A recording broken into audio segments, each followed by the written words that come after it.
हां चला चला हां हां हां पकडा पकडा पकडा पकडा पकडा पकडा. अरे अरे वर गेला वर गेला वर गेला. अरे वर गेला वर गेला.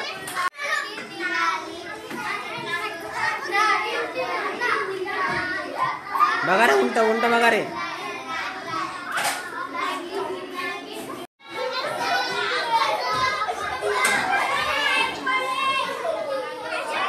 ए आरो आरो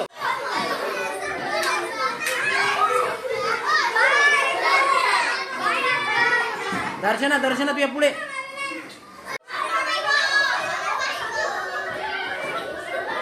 ए धागा नाही सोडायची बाळांना. पंकज पा वर्गात आलेला आहे तो आलेला आहे. हा बाई धागा नाही सोडा. हां चला हां मागे मागे मागे मागे गेला मागे. हे पा आला रे. हां आयशा आयशा. हां सगळ्यांकडे आणतो बघा सगळ्यांकडे. हां बघा हां आयशा आला तुझ्याकडे बाळा. हां ते आला. हां हां हां अयान अयान तेरे सिर पर. ओके हां मागे नामान नामान. कोण आहे रे तू. अरे बापा रे तो पायदा वळव पायदा रे बा पायदा रे. अयान अयान तेरे बा जागा रो अयान.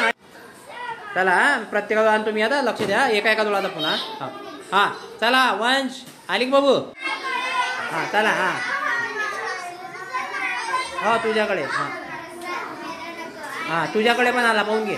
आला प्रत्येकाकडे. हा बा आयच्याकडून सुरुवात करतो. हा बा आयच्या. हा बाय रेहान अयान अयान के सिर पर है.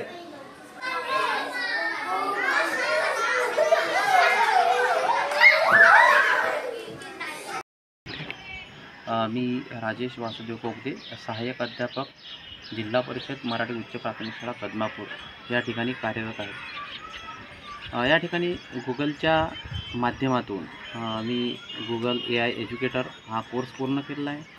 तसेच integration of artificial intelligence in educational practices हा सुद्धा भारत सरकारच्या शिक्षण मंत्रालयाच्या अंतर्गत असणाऱ्या स्वयं या पोर्टलद्वारे हा सुद्धा मी कोर्स पूर्ण केला. या कोर्सचा मला असा फायदा झाला की AI आर्टिफिशियल इंटेलिजन्सचा आपल्या अध्यापनात उपयोग कसा करायचा ते मी शिकलो. आणि त्या अंतर्गत मी माझ्या वर्गामध्ये AIचा वापर केला. त्याचा फायदा असा झाला की काही गोष्टी ज्या आपण प्रत्यक्ष विद्यार्थ्यांना दाखवू शकत नाही त्या मी त्या ठिकाणी दाखवू शकलो. उदाहरणार्थ ग्रहतारे असतील, चंद्र, सूर्य, पृथ्वी असेल तो हुबेहूब आपण त्या ठिकाणी विद्यार्थ्यांना त्याचा अनुभव देऊ शकतो.